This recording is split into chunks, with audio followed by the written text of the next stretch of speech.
നമസ്കാരം സുഹൃത്തുക്കളെ, പുതിയ വീഡിയോയിലേക്ക് സ്വാഗതം. നമ്മളിപ്പോൾ നിൽക്കുന്നത് വട്ടവടയാണ്. ഇതിൽ ചെറിയ ചെറിയ കാഴ്ചകളൊക്കെയാണ് ഈ വീഡിയോയിലുള്ളത്. സുഹൃത്തുക്കളെ, നമ്മൾ വട്ടവട ടൗണിലാണുള്ളത്. ഒരു കുതിര നിൽക്കുന്നുണ്ടല്ലേ. വഴിയൊക്കെ ഇച്ചിരി മോശമാണ്. നമ്മൾ ഇറങ്ങി നടക്കുവാണേ പഠിക്കുന്നത്. സൈഡിലെല്ലാം കമ്പുകളൊക്കെ വെച്ചേക്കുന്നുണ്ട്.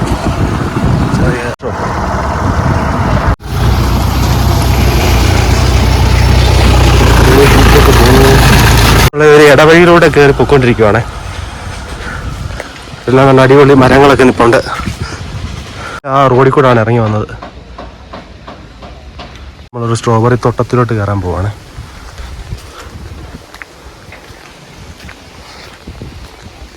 എല്ലാം എൻ്റെ ക്യാരറ്റാണ്, ക്യാരറ്റ് ചെടിയാണ്. ഇവിടെയും ക്യാരറ്റ് നിൽപ്പുണ്ട്. അതിൻ്റെ തൊട്ടപ്പുറത്തായിട്ട് ഒരു അവക്കാട മരം നിൽപ്പുണ്ട് കാഴ്ച. ഇപ്പം നിൽക്കുന്ന ഒരു അവക്കാട മരത്തിൻ്റെ ഫ്രണ്ടിലാണ്. അവക്കാടൊക്കെ എൻ്റെ കാഴ്ച നിൽക്കുന്ന കാഴ്ചയാണ് ഈ കാണുന്നത്. നിറയെ അവക്കാട നിൽപ്പുണ്ട്. അപ്പം എന്താണ്, നമ്മൾ സ്ട്രോബെറി തോട്ടത്തിൽ വന്നേക്കുവാണ്. സ്ട്രോബെറിയൊക്കെ കുറവാണ്.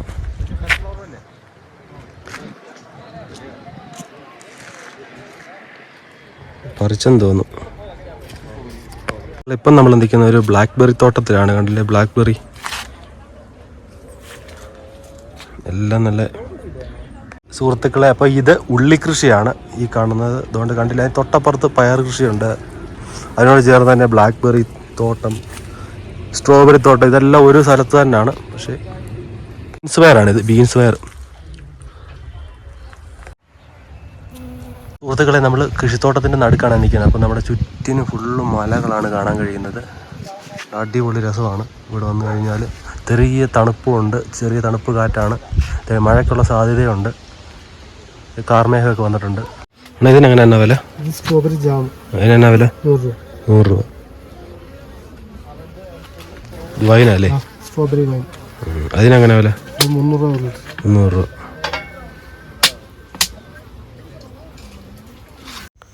വൈനും ജാമും ഒക്കെ നമ്മൾ ടേസ്റ്റ് ചെയ്ത് നോക്കി, അടിപൊളിയാണ്. അപ്പോൾ തന്നെ നമ്മുടെ തൊട്ടടുത്തുള്ള ഒരു തോട്ടത്തിലേക്ക് നമ്മൾ പോവുകയാണ്. അതിൽ അപ്പുറത്തെ അങ്ങോട്ട് പോകാൻ ചെറിയൊരു തടിപ്പാലം.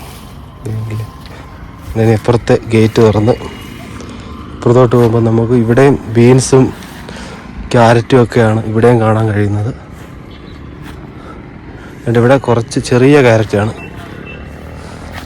ക്യാരറ്റിൻ്റെ തൈ. അപ്പുറത്ത് ഇച്ചിരി വലുതായിട്ട് നിൽപ്പുണ്ട് ക്യാരറ്റ്. സുഹൃത്തുക്കൾ, ഇതുണ്ട് ബീൻസ് പയർ തേണ്ട് നിൽക്കുന്നതുണ്ടോ? നല്ല രസമുണ്ട്. ഇതേ ഉരുളക്കിഴങ്ങിൻ്റെ ഇതാണ് കൃഷിയായത്. ഇതേ ഉരുളക്കിഴങ്ങിൻ്റെ പൂവ് കണ്ടില്ലേ. ഇവിടെ ഒരു ചേച്ചി ഇന്ന് പണിയെടുക്കുന്നുണ്ട്. നമ്മൾ കണ്ടില്ല, അവിടെ നിന്നാണ് വന്നത്. ഒരു നീല കണ്ടില്ലേ, അവിടെ നിന്നാണ് വന്നത്. നമ്മൾ ഇറങ്ങി വന്ന സമയത്ത് ആ റോഡിൻ്റെ സൈഡിലായിട്ട് കുറേ കമ്പുകൾ കണ്ടായിരുന്നു. അപ്പോൾ സൈഡിൽ കണ്ട കമ്പുകൾ ഇതേപോലെ അവർ പയർ കയറ്റിവിടാൻ, ബീൻസ് പയർ കയറ്റിവിടാൻ വേണ്ടി ഉപയോഗിക്കുന്നു. ഈ സൈഡിലായിട്ട് അവരുടെ ബീൻസ് പയറെല്ലാം തന്നെ കമ്പ് കയറ്റിയിട്ട് ഫുള്ള് കമ്പ് മൂടി കാഴ്ചയാണ്. മഴ അങ്ങ് മാറി വെയിലായി ഉദിച്ചു. കണ്ടോ, വെയിൽ ഉദിച്ച് മഴക്കോളെല്ലാം മാറി. നമ്മളപ്പോൾ അവിടെ നിന്ന് നടന്ന് കുറച്ച് ഫ്രണ്ടിലേക്ക് ഇങ്ങ് പോകണേ. അപ്പോൾ എന്താണ്, നമ്മുടെ സൈഡിലായിട്ട് ചെറിയ ഓട, അതിനകത്ത് വെള്ളമുണ്ട്, കൃഷിക്ക് വേണ്ടി ഉപയോഗിക്കുന്നതാണ്. പുറത്ത് സ്ട്രോബെറി കൃഷിയൊക്കെ നടന്നതിൻ്റെ ബാക്കി ഒക്കെ അവിടെ ഉണ്ട്. നമ്മൾ ഈ ഓടയിൽ കൂടെ ഇറങ്ങി അപ്പുറം പോവുകയാണ്. അപ്പുറം ഒരു വലിയ തോടുണ്ട്, ആ തോടിൻ്റെ അവിടോട്ട് പോവുകയാണ്.